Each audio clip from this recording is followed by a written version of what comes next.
السلام عليكم. بديل ديال الخبز بلا دقيق، ما تخيلتوش بصراحه يجيب هذه اللذه.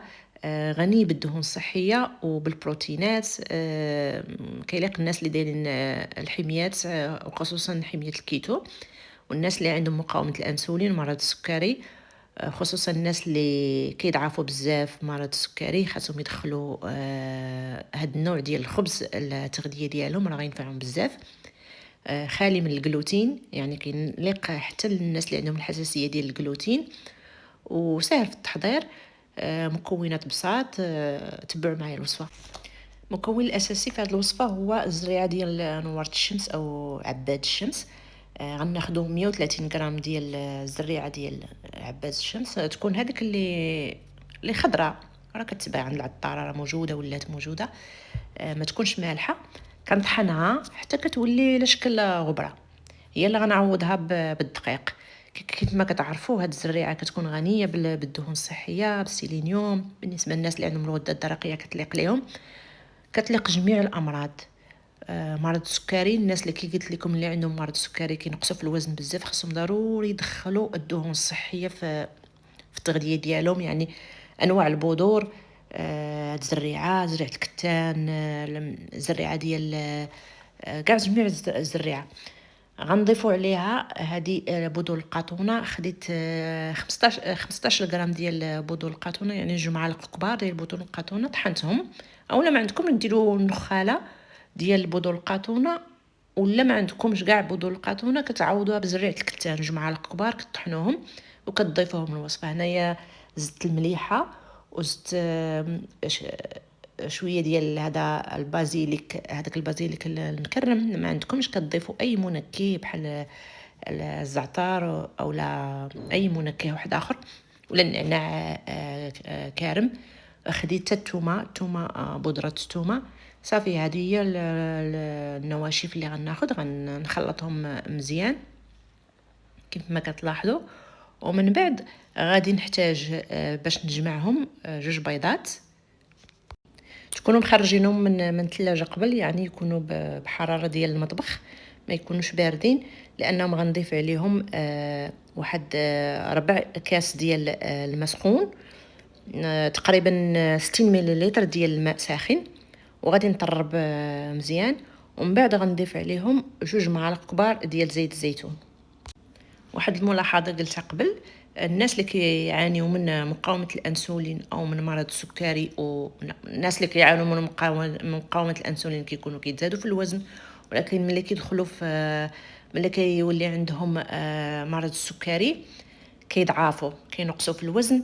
ومن الاحسن في هذه الفتره، من الاحسن يعتمدوا بزاف على الدهون الصحيه. في البذور كيف ما قلت لكم، السمسم، يعتمدوا على السمسم. هاد بذور ديال عباد الشمس، بذور اليقطين، الدهون الصحيه اللي في الافوكا، اللي في البيض، في الزيوت بحال زيت الزيتون.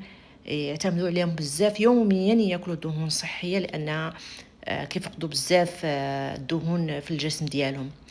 هنايا من بعد ما خلطت الخليط، ضفته على النواشف، وغادي نجمع به مزيان العجينه. ومن بعد غنضيف باش غتخمر ليا، غنضيف عليها واحد المعلقه ديال الخميره ديال الفوريه، خميره ديال الحلوى باش تخمر ليا.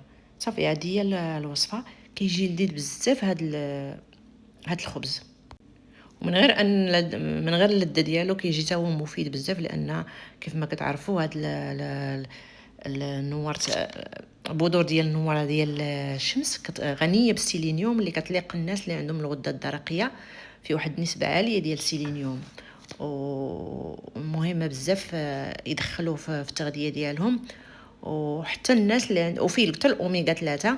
اوميغا 3 كيف ما قلت لكم اللي كتليق الناس اللي عندهم مرض السكري، و وكيليق الجميع، فيه بزاف الفوائد. صافي، ملي جمعت الخليط غنغطيه ونخليه يرتاح واحد 10 دقائق، وغادي نسخن الفران على 180 درجه، وغادي ندخلوه للفران لمده تقريبا نص ساعه، 25 دقيقه على حسب الفران. هنايا قسمت، هنا درت بغيت نديرو على حسب بحال شكل الخبز ديال الهامبرغر.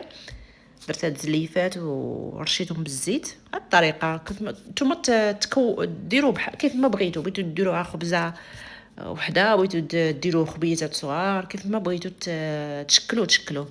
صافي هنايا من بعد غنزينوا من الفوق بشويه ديال السمسم، كتبقى اختياريه، وغادي ندخلوا الفران عاد غير كيطيب.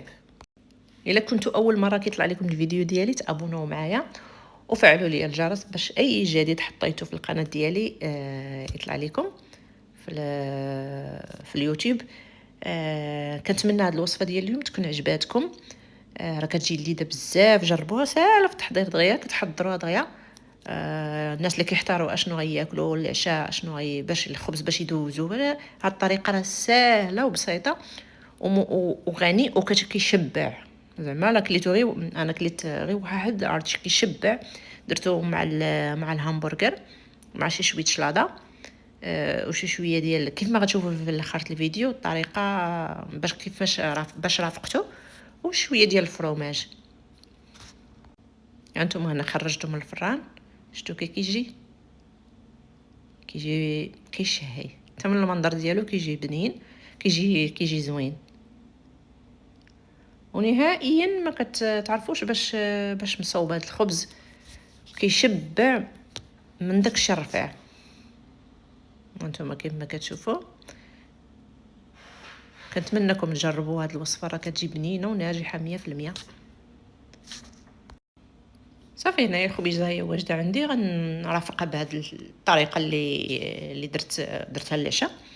ساهله، درت شويه شلاضه شويه الفرomage من الفوق، وهذا الهامبرغر نباتي. شنو نشارك معكم الطريقه ديالو كيفاش، ماشي زعما ما مصوبش باللحم، بالنباتي.